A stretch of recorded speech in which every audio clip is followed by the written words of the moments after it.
Hello, and thank you very much for joining us today at the Commonwealth Chamber of Commerce for this online fireside chat on NFTs. For those of you who've watched one of our webinars before, it's great to have you back. And for anybody new, I'd like to give you a very warm welcome. I'm Julia Charlton, I'm chair of the Commonwealth Chamber, and today I'm going to talk about Malaysia again, this time looking at the most exciting thing I can imagine, and that is the virtual side of the NFT community in Malaysia. The importance of understanding the current uptrend of NFT popularity can't be understated. Since the release of the first NFT in 2014, as of last year, there has been a 38,000% year-on-year increase in NFT sales, which increased the value of the NFT marketplace to almost 41 billion US dollars, almost at par with the 50 billion US dollars of the conventional art and antique sales of 2020. So today we're going to be discussing from a Malaysia viewpoint, what has caused such an uptick of activity for NFTs? What's it like being an NFT artist, and what does it mean for the future of art? I can't say how excited I am to welcome our guest for today because she's just so talented and so much fun. Today I'll be talking to Bizithra Manikan. She's an awe-inspiring, self-taught virtual artist verified on OpenSea. Her art has been collected worldwide by individuals such as Snoop Dogg, who bought her outstanding Medici collection. Her work focuses on human behavior and experiences which she explores through psychology, Eastern philosophy, and symbolism. I'd love to go on, but I'm going to leave it to Vizzy herself to explain more about what she's doing and her NFTs. And then we're going to deep dive into a conversation about what she's been doing and how she feels about the whole NFT space. And you'll also have the opportunity to raise questions. Please do so in the chat at any time. The webinar will be approximately an hour long. So, Vizzy, please, over to you. Hi, hello everyone. Thank you for joining us. I'm Bizithra Manikan. I'm an artist from Malaysia. I have two different styles. Maybe we can start looking at the slides. So I've been doing arts for the last 7 years, and let's look into how my journey has been. So I started doing NFTs in 2021 in June. I joined NFTs after being in the art industry for the last 7 years. So it has been a bit of a struggle being an artist in Malaysia, because as a minority, we don't really get opportunities here. So when I joined, I wasn't expecting much, but I was overwhelmed with the exposure I got and welcome that I got from the community. And before I could know it, I would actually, now I'm a verified artist in OpenSea with 104 ETH volume traded for my collection. Next slide. So the one thing that's interesting about being an NFT artist is that we get to have a lot of opportunities that we wouldn't get when you are in a different, when you're in a small country like Malaysia. By now, I've already shown my work in New York, shown my work in Los Angeles. I will be showing my work in Cochin and Liverpool, UK in the coming months. I'm also going to be speaking at the NFT NYC conference that is happening in June 2022. So these are opportunities that an artist that comes from a small country wouldn't actually be able to get. So that is one of the things I would say that makes NFTs a very interesting experience for anyone to join in. So I've got two different styles. I call them Ikigai and Ikari. So Ikigai is basically art that looks at the passions that you're looking in. You want to find out what is the meaning of your life. So I take a lot of Indian elements, Asian elements, symbology that we often very, very similar in different communities, like the lotus, and I put it into my art. And that's where you get a different whole style that looks at how you want to be. It's more of a searching and a self-awakening. The next slide, please. Then the second slide, you will see this whole totally different style. It's called, I call it Ikari, but it's actually expressionism. I'm inspired by the styles of F.N. Souza, Indian artist that was around during Bacon in UK, as well as Basquiat. So in Ikari, I actually look at things that are concerning. I make fun of a lot of things. I troll people, I troll events that happen. I look at serious things and question things. It's a lot of anger, sadness, depression, darkness, and a little bit of sarcasm in this art style. So what are NFTs? NFTs are basically non-fungible tokens, but I like to call it as the Etsy of the blockchain. So it's an easier way to explain. It's basically a way for artists to actually sell their art in a different platform, and the platform is basically on a blockchain. So this is how you would see an NFT that is on OpenSea. OpenSea is one of the largest platforms available for blockchains on the Ethereum. My particular collection now has reached 104 ETH volume traded. You will be able to see that I have about 220 over collectors. So this information is things that people can actually see from any point of the blockchain. It's quite easy for anyone to be able to access the information to see who has purchased this previously and what's going on. So that's one of the key elements that makes this very different to, and also a way for us to track our progress as an artist. Next slide, please. So in the last few months, I've actually had 3 different publications. The first one actually went viral. It talks about how my journey here, and the one good thing about that particular article was that it actually brought in a lot of people to join NFTs, and it was basically an introduction to a lot of nations, especially about the existence of NFTs and how you can actually grow. Thank you very much, Vizzy. That was so interesting. It was absolutely amazing. There's so much thought and care had gone into the philosophy of your work, and I can see how coherent it all is. But tell me, when I look at some of this, it almost like the two sort of parts of your art, these two collections, they almost seem like different sides of your own creativity and your own personality. Can you tell me something about that? I mean, Ikari is amazing. I mean, it's such a sort of go to hell kind of almost graffiti derived contemporary art. That's sort of such an art form of sort of almost revolutionary statement in some respects. Maybe I was putting it a bit high, but that's how it comes across. Whereas the other side of your art is quite stylized and very controlled. So, tell me about this. There's two sides of your creativity and personality, or? Yeah, I would actually say it is two sides of me. I'm an ambivert. So I'm both an extrovert and an introvert. So that actually kind of plays a role. But the second Ikari actually came about because I was very angry about the pandemic. You were very frustrated. There were so many things happening. You didn't know what's going on. I didn't know how to channel it, and I did try in my existing style, but it wasn't working for me for that. So I ended up doing this style, and a lot, as you can see, the painting behind me as well. It really looks at the frustration that people feel, the anger that people feel, and I was channeling it in this style. Yeah, so I can really see that. I remember we used to describe graffiti in Britain in the 70s as an art form of the underprivileged masses. You sort of get that feeling here, don't you? Yes, and it's also really sarcastic, and like the one piece at the end, it's called Normie, and the first one is also how people call us NFTs as scams. Yes.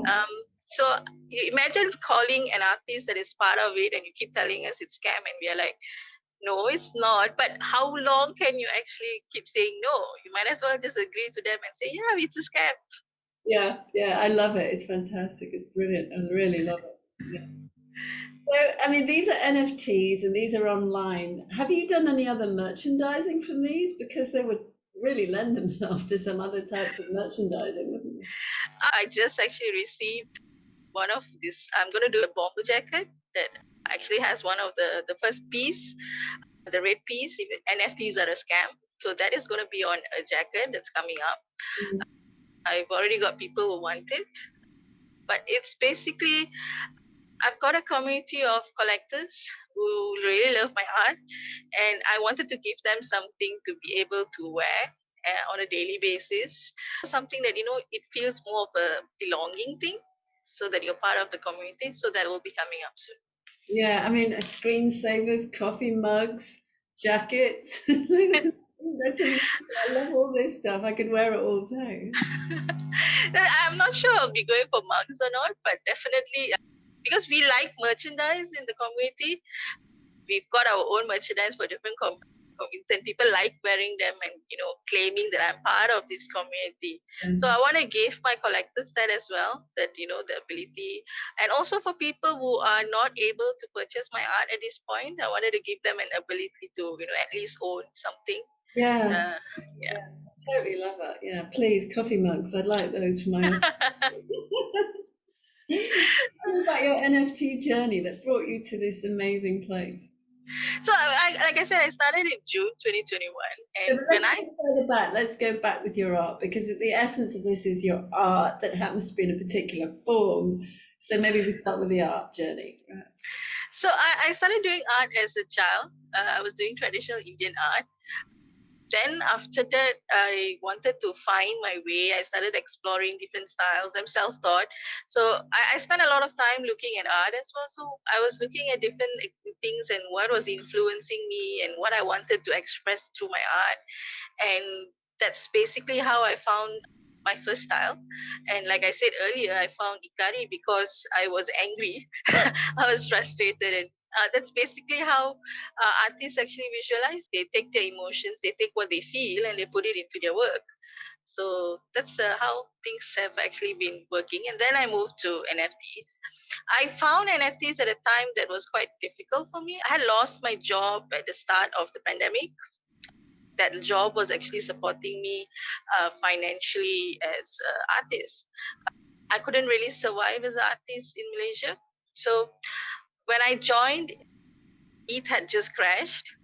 So ETH was at 1,800 USD. So it's similar to what's happening now, but it's still at much lower levels at that point.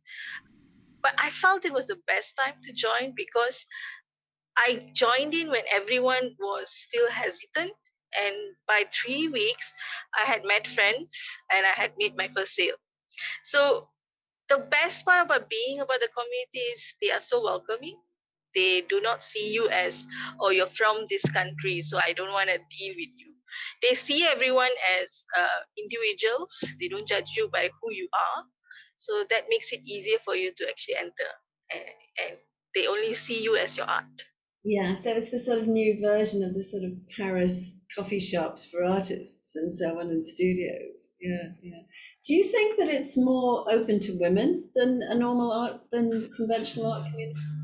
I'm not so sure about that. We still have issues on that here. But I would say that the problem was a lot of OG artists that came in were actually, the community was very male when it first started. Yeah, because it's techie might tend to be. Yeah. A lot of these terms were things that we couldn't understand. Like I struggled to understand the terms for a few months. I was watching from far and trying and looking at the community, but I didn't know how to actually join. So I think there are hindrances that existed. Especially as an artist, you wouldn't know the tech terms. It's really hard to understand what are gas fees. Yeah. Nobody understands what gas fees. It's basically just service tax. Yes. That will be easier to explain to someone. But they use terms like gas fees, minted, blockchain. People don't understand. Non-fungible token itself is such a full word. Technical name, right? Yeah. Yes. So terms that actually makes it harder for people to come in. But now I see a lot of women coming in, a lot of people from different countries. And because at one point when ETH goes down, gas fees goes down. So that allows people from countries in Asia to join. Yeah. That's also a good thing about ETH going down. Yes, yeah. So the actual influences on some of your art, I mean, obviously with some of it I can see the Indian influence, but with some of the other art, I mean, it's almost sort of Picasso. Are there any, the particular influences on your art, do you think? So Ikaria is influenced by two different artists. One is Ethan Souza. He was around at a time when Bacon was popular was doing exhibitions in the UK, in London. So you can actually find his works now in the Tate collection. The other one that is more familiar to people will be Michael Basque. So he's also another inspiration. So I'm inspired by both of their works, and I created my own style from Are there that. any more historical influences on you, do you think? Well, I suppose you're in a lineage which would have influenced those particular artists. I would say just these two people, actually. Yeah. Basque is quite well known in the art circle. He was actually one of New York's graffiti artists. And then he moved on to painting on traditional canvas and all that. Right, whereas you moved from more traditional to more graffiti style, the other direction. Yes. So tell us about being an active member of an NFT community. I mean, this sounds quite scary to anyone from the outside. What does this involve? It sounds terribly important as well. Basically, it's not scary at all. Half of the time, we say GM a lot. GM means good morning. It's basically the call for function that happens there, and you start your day with GM, and you've got about 200 people telling GM to each other everywhere in every corner of the community. The community itself on Twitter is very much shielded from anything else that happens. The only thing we get there is everything related to NFT. The algorithm actually, because that's the only thing we talk about. We talk about art, we talk about NFTs, and we meme ourselves to oblivion. We laugh a lot, we laugh at each other. Even now with ETH going down, we're actually making memes about it. So that's how the community works, and that's how you become part of the community. Right. So this is a whole new sort of meme culture, really, isn't it? Which is a sort of art form in itself, actually. Yes, and that's the thing about the community. They value memes. So if someone makes art that is a meme, or if you saw a meme that was very popular, the max they would have gotten were able to get YouTube shares. The value would have been that. But over here, if they came and uploaded it and minted, it's highly likely that they will sell it. They'll be able to sell it to someone, because we value that as an evidence of culture of our generation. Yes, yeah, I can see that. Yeah. It's a sort of form of intellect, isn't it? Yes. Creative intellect. Yeah. So do you think you've been a sort of cheerleader for other Malaysian artists to join this NFT space? Have they followed on from you? So when I joined, there was very few people around, and I felt that there was very few artists coming in, and I would talk to them. I would spend hours talking to people, and it would take people who would view me as if I was talking some foreign language or trying to sell something to them, more of like a MLM kind of a thing. But so what I did was I did an interview. That interview went viral, and from there, a lot of people actually learned about NFTs. I get a lot of questions on Instagram, and I've been answering that for the last 5 months. And a lot of people have actually joined. And they don't only join as artists, they also join in as people who are investing into NFTs. And the thing with NFTs is you can invest in a very small amount, or you can invest in, the more established collectibles. So that's how it works. Yeah. To me, an NFT sometimes seems like a sort of digital form of online virtual limited print edition, like a run of prints from an original. Do you think that's a reasonable description? It depends on how you see it. Like for an artist, we have editions, and we have art that is only a one-on-one. It's, there's no other copies of it. But if you look at the collectibles, they set an amount, and then you have similar trades and all that, and then it becomes like what you said, it's like a print, but it's still a very scarce amount. But it's like a signed print, like a limited run print. Like I have a Renoir signed by Renoir, but it's actually a print. Yeah. But even that print would be also limited, right? Because it's signed. So it's similar in that way. Yes. So that's the thing. There's a lot of similarities on how it runs with the traditional art industry. The difference is we get royalties.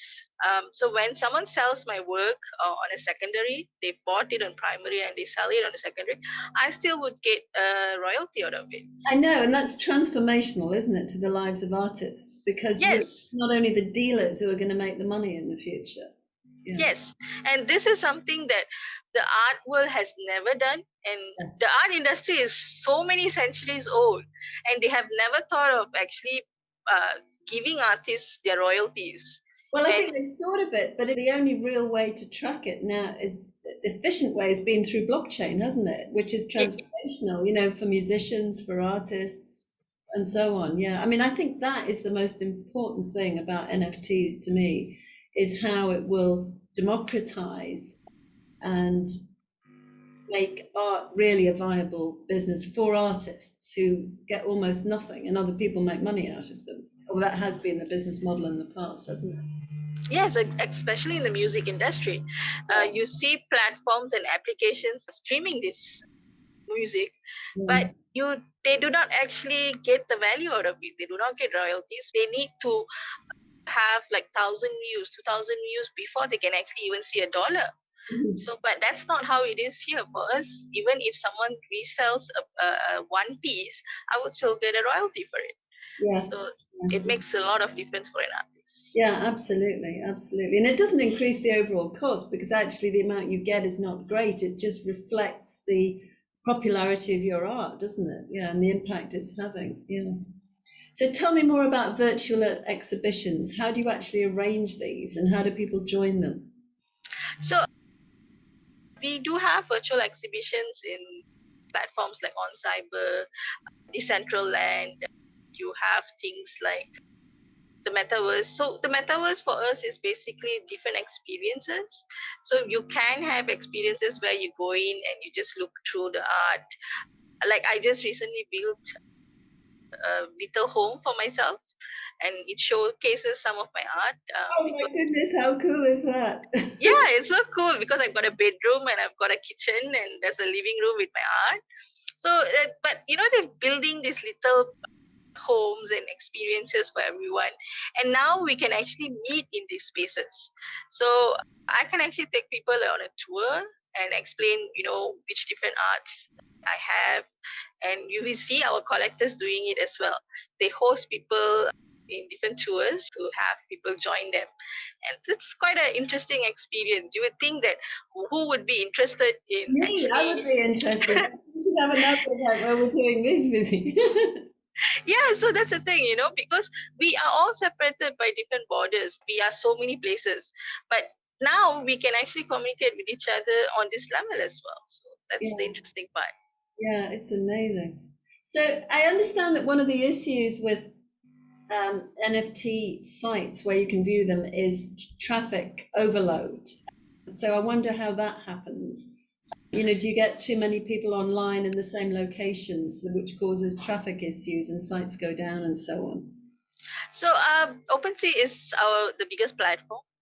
It goes on and off, but a lot of times it goes on because of DDoS attacks. I think the fact that it in the last 30 days, OpenSea made 3 billion USD.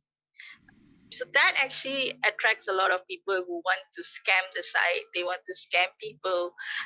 So that is usually what ends up being the traffic problem. And sometimes when a launch happens, and then you see a huge amount of traffic. So that's usually the issue. But for artists, it's not so much of an issue. Right, right. And you host on OpenSea mainly, but on other platforms as well? Yes, so I have my own contract. So what happens when you have your own contract is whenever a new platform launches, my art is easily brought into that platform. So now you could actually find myself on Looksrare, another new platform, and also Coinbase. They just launched their own platform. I know, that's amazing. Well, that's very mainstream, isn't it? So when you say contract, you mean a smart contract, effectively an algorithm, right? Which which they will interface with to do this. It's basically codes that are written into the blockchain, and it's written, and we create tokens that are based on a person's whichever one you want to create. So my tokens are now named Visitra, and so it's very interesting to see them in the blockchain. Yeah, it's like a little things that you learn, little things that is very cute. Yeah. So do you know where people are actually located who are buying your NFTs? I've got about 223 collectors. So they are mostly in the Western Hemisphere, US based, and a lot of Europeans. But I've also got a few in China and also Hong Kong.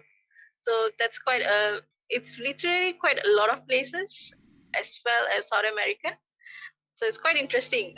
I have only met one of my collectors so far, but the rest, they are everywhere. So why do you think it's mainly in the Western Hemisphere?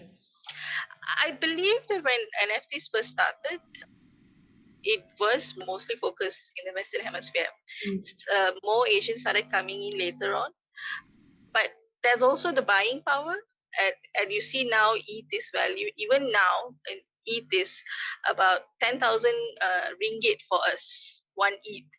So that's not really affordable for someone who's in Asia, unless we get in the bigger collectors. You're going to see that there's a community of different investor sizes in the NFT community. So that's the thing, that we saw more people from the Western Hemisphere. Right. And do you have to use cryptocurrency to buy NFTs? Is there any way to use cash? There are two different platforms that allow people to use cash. So Nifty Gateway actually does that.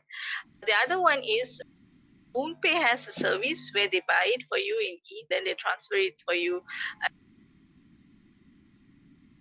So, and this is usually more for people who are looking to buy the bigger NFTs, like the Bored Apes.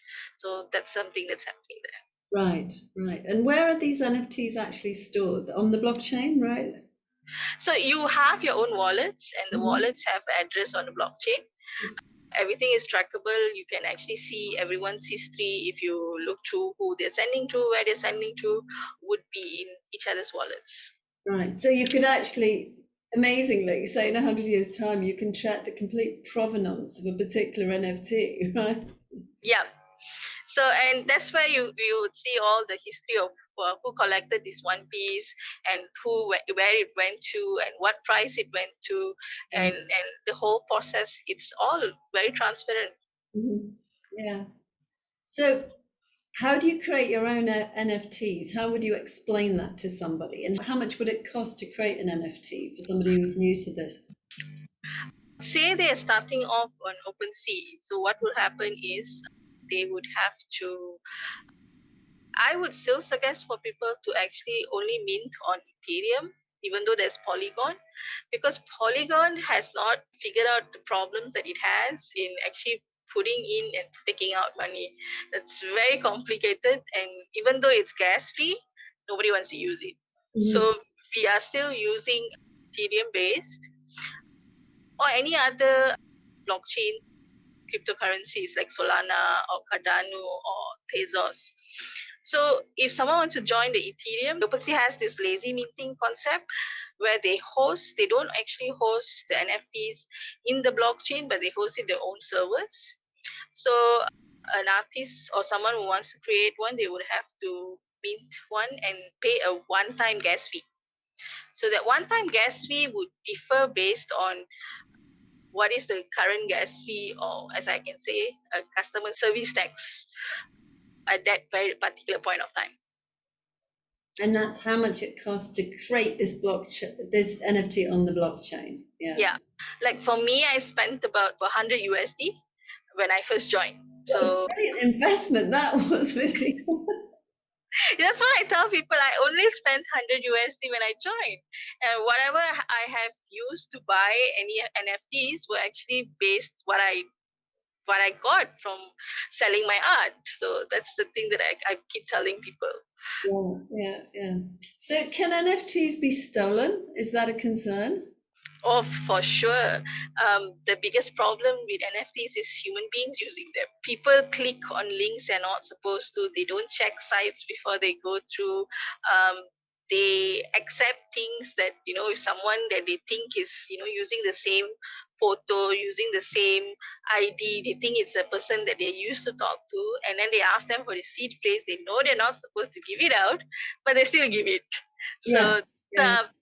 human problems. Yeah. I came across a case as a lawyer where somebody was scammed because somebody fooled them into thinking that they were the actual crypto website where they kept their crypto, and rang up and asked them to update their KYC, and they gave out their information and had everything stolen. Fortunately, ultimately they got it back. But I mean, that's terribly clever, isn't it? Using a request for KYC as a scamming tactic. There's so many ways. Yeah, how to keep NFTs safe then? Just don't tell anybody ever your crypto details, I suppose, right? Yes, and it's also important not to be first. This is something we keep telling people: do not be first in clicking into a link. I know that everyone wants to. FOMO is a big problem in the community because we want to buy something because there's a hype for the thing, and we want to immediately be the first person to buy it.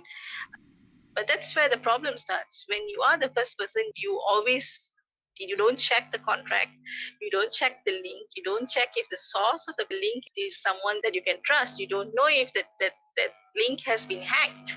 Accounts can be hacked, social media can be hacked. And so these are important things that people need to take into account before they join into NFTs.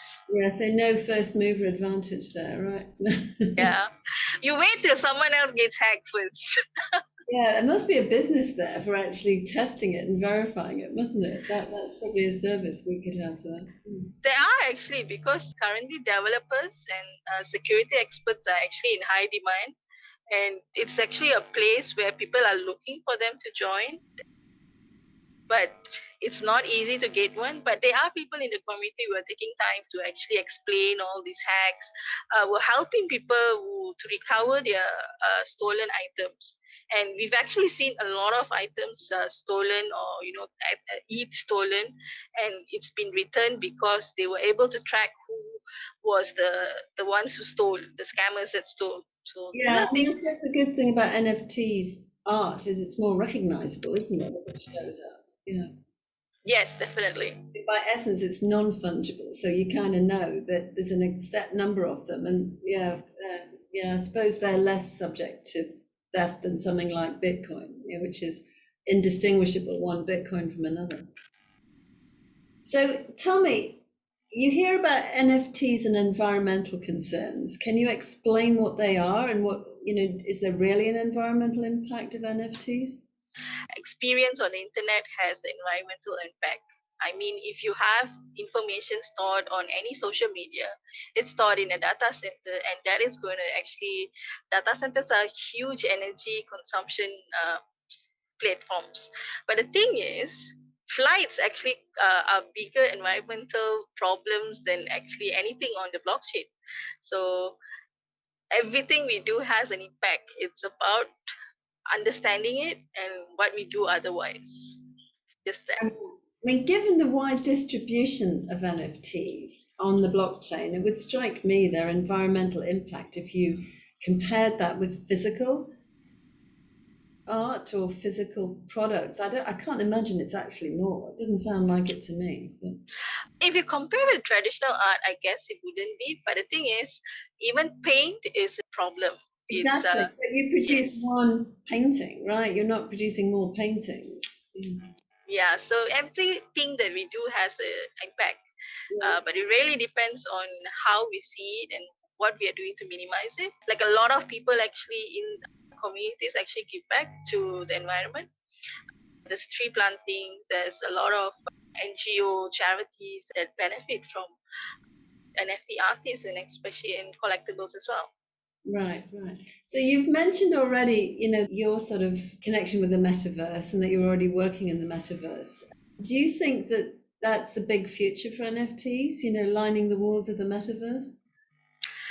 I think we are always about looking at both ways, both in real life experience as well as metaverse, because we feel that in order to get more people to understand and be part of the community, we will still need to put it out on billboards or in exhibitions, and get more people to understand that this is technology that is empowering artists. Yeah, yeah. So how do you see your own future? I mean, obviously all of this is relatively recent, like sort of in the last 2 years, really.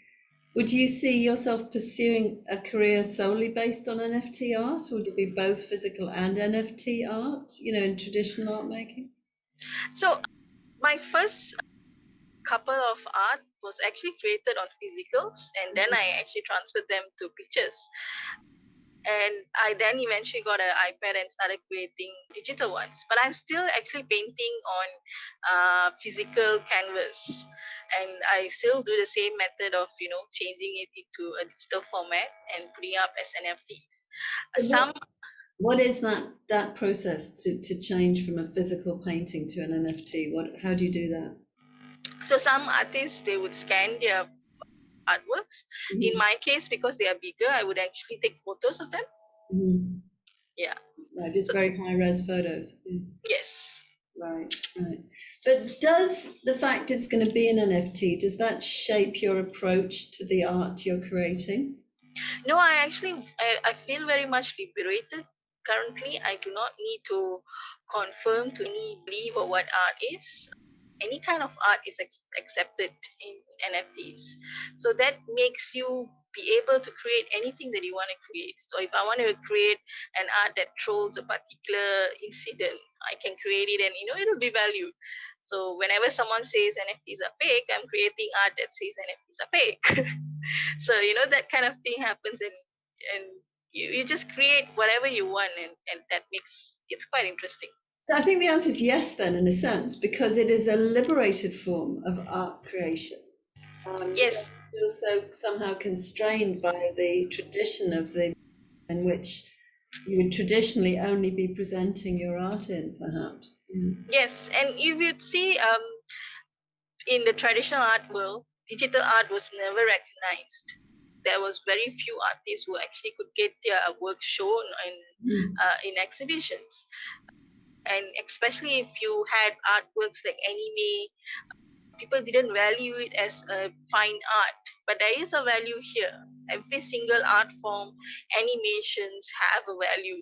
So an animator doesn't actually need to be part of a movie, and he can actually create works of his own, and he's independent. So that is how liberating the community is. Yeah, and it's so enriching for everyone's lives, isn't it, to be surrounding themselves with effectively access to so much original art. It's amazing. Yeah, and such a choice for what speaks to them. Yes, definitely. We wake up every day and see art. That's all what we do, actually. So that's been an incredible journey. Yes. So it's well known that Snoop Dogg has bought your collection, and have you been in touch with him? What's it like communicating with Snoop Dogg? So he has a very particular way of buying art. He actually contacted me because we were communicating on Twitter, we were engaging, and then he saw an artwork that he liked. And from there, we communicated through messages, and I showed him more works, and then he looked through and he was saying, I like this piece, I like this piece. I told him the meaning behind each work, and from there, and this process actually took 2 weeks. It didn't actually happen immediately. So it took 2 weeks, and then he decided that he was going to get 3 pieces. And that's where it happened. And we still talk. We still have communications every day because he's in the community every day. Just like the rest of us, we start every day with GM. And I don't know what GM means now. it's basically good morning, but we had to make it short form. So, we all started, and we basically communicate on a daily basis. But on and off, we still have a private conversation because we want to see where art is going and progress and all that. Have you created an artwork based on GM? Yes. So that's one of the pieces he actually bought. It was one of the pieces that attracted him to my artwork, actually. So that's the thing. Yeah, that's very cool. Yeah. Well, it's terribly reassuring that, he's such a serious art collector, isn't it? That's impressive, actually. It's great to be in touch with somebody like that. Yeah. He is actually one of the, I would say, established collectors in the community. He's bought a lot of iconic pieces. He likes pieces that have something to do with the NFT culture. So that's something that makes it something that he is interested in. He wants to see how much we are also part of the community in understanding what the community is about. So Mm. that's. So, how have your family and friends felt about your NFT journey? What's been their reaction and who's supported you and who hasn't? I haven't had any issues with friends and family because I've always been an adopter of new technology. Even when the internet came out, I was also always using it. I was one of the early users of it. So it was never an issue. But it has been interesting to see that people who don't like NFTs, when they found out that you're doing NFTs, they they become very hostile to you. And yes, we get a lot of hostile comments, by the industry as well. I have people from the industry who say, "Oh, I think your art, you bought your own art and resold it." And I'm like, okay, I don't mind owning my collector's wallets. Their wallets have so much things that I would like. So please send me your seed faces. That's a joke that we tell, but that's the thing. We get a lot of these comments of people saying that it's also artists who feel, that NFTs are bad because they are told that NFTs are bad. And you're like, no, it's just another way for us to show our works. I mean, I wouldn't be getting opportunities that I've gotten now and upcoming opportunities if I hadn't entered NFTs. Yeah. I'm basically a small artist from Malaysia. It's a small country and it's not even known in the art industry map. So now I'm an artist that has shown in New York, Los Angeles, in the UK, and I'm going to be talking in New York. So I wouldn't have gotten any of these opportunities if it wasn't for NFTs. Yeah. I saw you're going to Liverpool. What's happening in Liverpool? What kind of NFT event is there? So there's an artist, there's a collector. He's also another well-known one. This Mm. is where the collectors are very different in the NFT world. He's opened his own gallery and he's showcasing artists' work. I think about 1,500 works are going to be shown for the next 3 months. Mhm. So mine is going to be somewhere in July. But some of the people that have actually curated these works include Paris Hilton Right. and Times. So this is very going to be very interesting. So is this online with some physical event in Liverpool? Or how does that No, it's actually in real life gallery. work? He's actually created his own gallery in Liverpool, and the Liverpool Football Club is one of the sponsors. Right, right, right. No, I mean, I know Liverpool is a huge centre of arts and culture in Europe. Yeah. Yeah, so anyone can actually visit it. Right, yeah, yeah. So the collectors in the community actually take a lot of interest in trying to get these artworks and to showcase us as artists to the world. So, as far as you know, what's the most expensive NFT artworks that have been sold up to now? I think, sorry, Beeple's work was the most expensive. I think it was. Yeah, I can't remember. But we have another artist that I love. Is X Copy. His works have actually sold quite a bit. I think one of the works is called Right Click and Save. It's another artwork that looks at how people always say that why are you buying something that is a digital form when I can just right click and save it? That's something that people who hate NFT say. But so this artist has made. He is an OG artist, and he made this particular work. I think it sold for 7 million US dollars. Yeah. Well, I mean, So having an original or having a sort of limited edition print like my Renoir, signed by Renoir, is just the same, isn't it? Right? I mean, I could just go and buy that picture for next to nothing, but exactly. value, right? Because it's a limited edition. But how does the quality vary? If you just right click and you have a JPEG compared with the NFT from the algorithm, what's the quality difference? Okay, so if what you see on OpenSea is probably a low quality one, but if you go through the blockchain and you actually download the high quality image, because most of us will actually put up the high quality image up. But also artists, sometimes we just pass it to our collectors as well in case they are unable to download it or something. Mhm.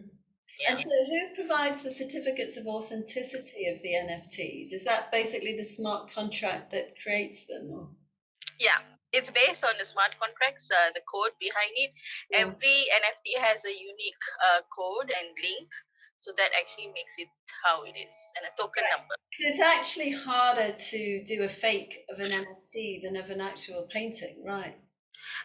People do create fakes. We've had where people actually create fakes, but what happens is because we already have our collections, we can always take down those particular fake collections because we have proof that we minted this first, we created this first, and that's how we get it done. But how do you police the community? Because it's a sort of huge compilation of different laws in different places with intellectual property, right? That's why it's decentralized, so there's no actual particular policy. Community sort of polices itself on the blockchain. Yeah.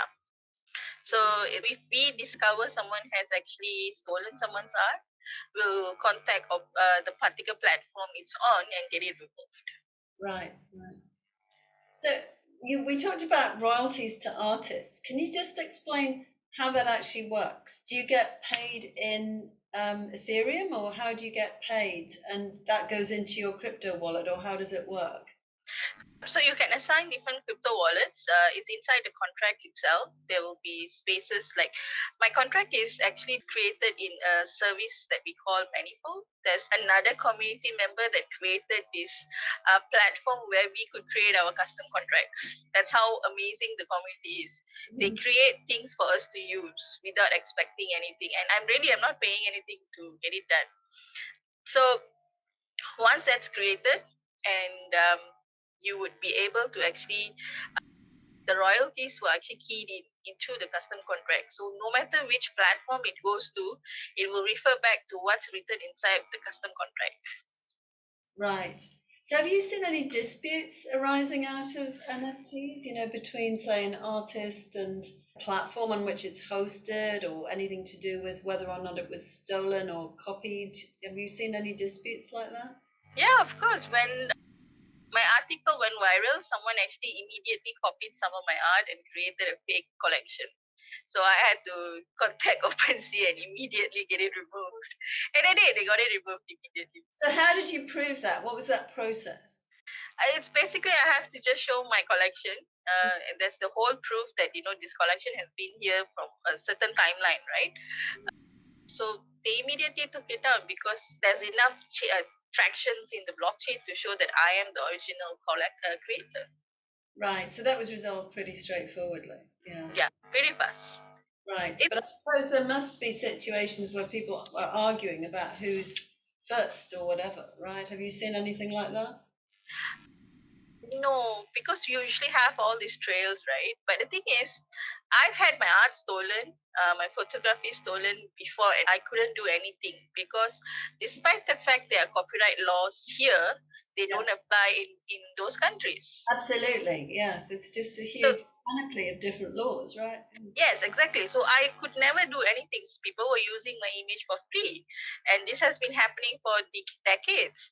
But Mhm. here, at least I can control it in a way that I have a way to prove that that this artwork of mine has been stolen. I need it to be removed, and Yeah. it's yeah. Yeah. Yeah. Yeah. So we have quite a lot of questions from people watching. So congratulations on your success in the world of NFT. Thanks for your platform to champion anti-racism principles. Can you share about the struggles and joys of this pursuit? The struggles and joys of the pursuit of anti-racism. For me, it has been an extremely wonderful experience. I do not have any bad experiences. I've met so many friends around the world. It's been incredible.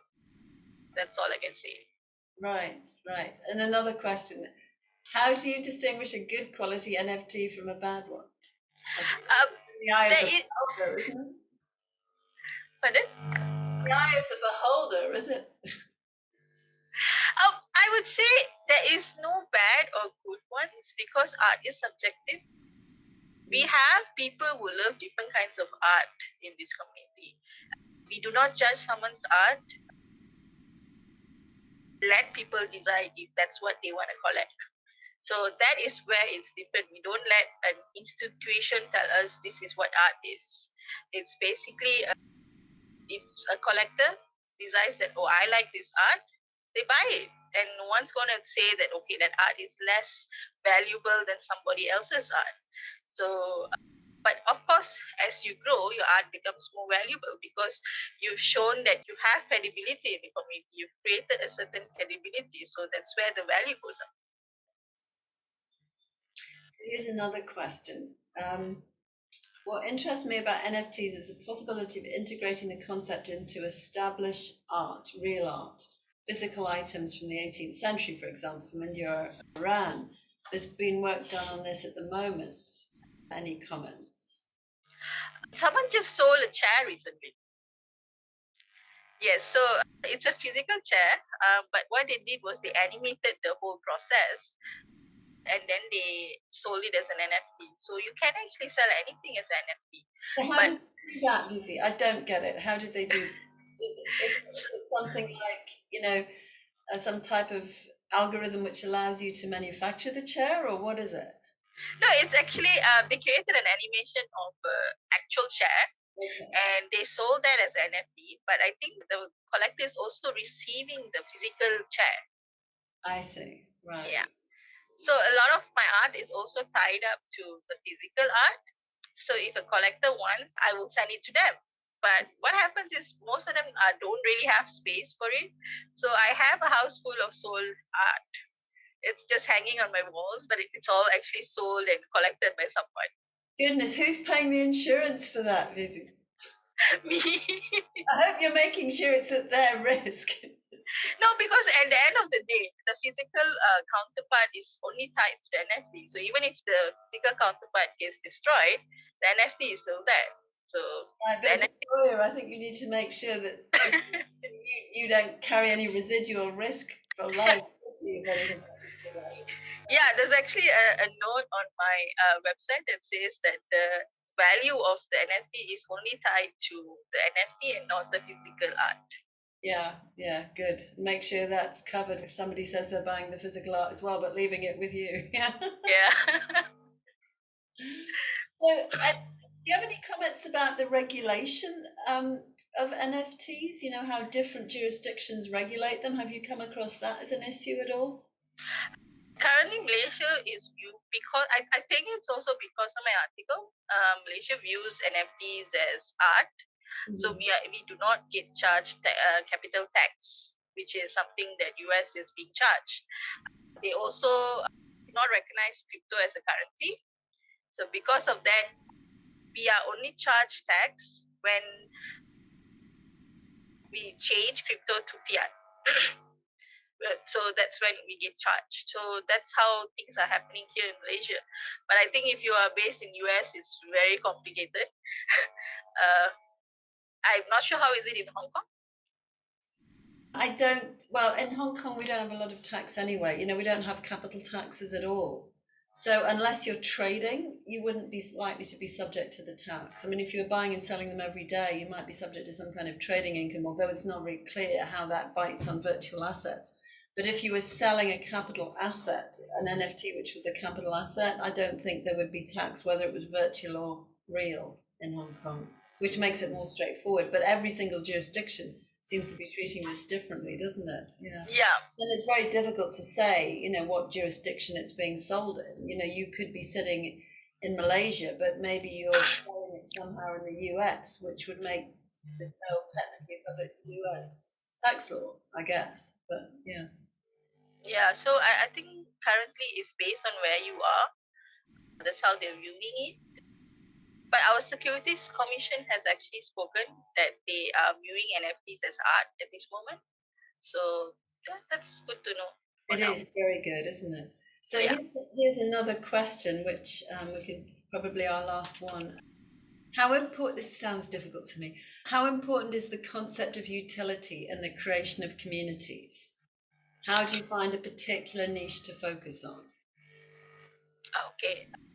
So utility is something that is important if you are a collectible. I'm not a collectible. I'm an artist. My utility is I create art until I die, and I'm around. But community is important. Uh, the important is you create a community of collectors that believe in you. I have 223, right? Out of that, 15 of my collectors have more than 5 art of mine. One has 17, 18 pieces. So that shows that I have a very strong community that believes in my art. I can drop them an art. I actually did this experiment. I dropped them a gift and nobody has put it up for sale. One person has put it up for sale. That's it. Out of 40, out of 15 people. So that's the thing that you want to build. You want to build a community that believes in you, and that takes time. Right, and I guess the beauty of NFTs is that you're creating this as an artist rather than someone else being the sort of middle person creating this community, isn't it? Yeah. But on the other hand, it must use a lot of your energy and your skills to manage this community, which must distract you from your art. Do you think that's an issue? Not so much. At the beginning, it was, we barely slept. I remember in the early months, I actually injured myself from creating art because I was selling so fast. I didn't have enough art to sell. So that was a crazy time at that point. So I started taking things a bit slowly. I slept more. Whenever I felt sleepy, I would go to sleep, regardless of the time. So timing is another thing because it's very US based. So we are awake when the US is awake, and so that kind of things also are there. So that's the difference, and you are the ones connecting with your collectors. You are the ones making the pitch to sell. You are the ones engaging to people. You are also the ones talking and having conversations with people. So But don't you find that a totally different headspace to the one you need to be in to be doing your painting? for me, I am able to separate it You because have of the time. rare talent. This must be to do with your two sides, with your two sets of art, right? Yeah, it is in a way because I'm an introvert as well. I can actually switch off everything. I switch off all my notifications and I don't reply anyone. I don't check emails. I can go hours without communicating with people. So that's when I create. So that's something that probably where I benefit from having. That's a great strength. Keep it up, Vizzy, because you produce this fabulous art as well as being a famous NFT artist. Well, I hate to say this, but we're at the end of an hour and we could go on talking for a very long time. This is just so interesting. And I do wish you so well at the conference in New York in the summer. That's going to be fantastic, and all your other travels. And I'm sure everyone who's watching this is going to start following your art as well because it's so exciting. Thank you so much for being here. And I'd like to thank everybody who's joined us for being with us. So we look forward to seeing you again. Thank you again, Vizzy. Thanks everyone for joining. Goodbye. Thank you. Thank you.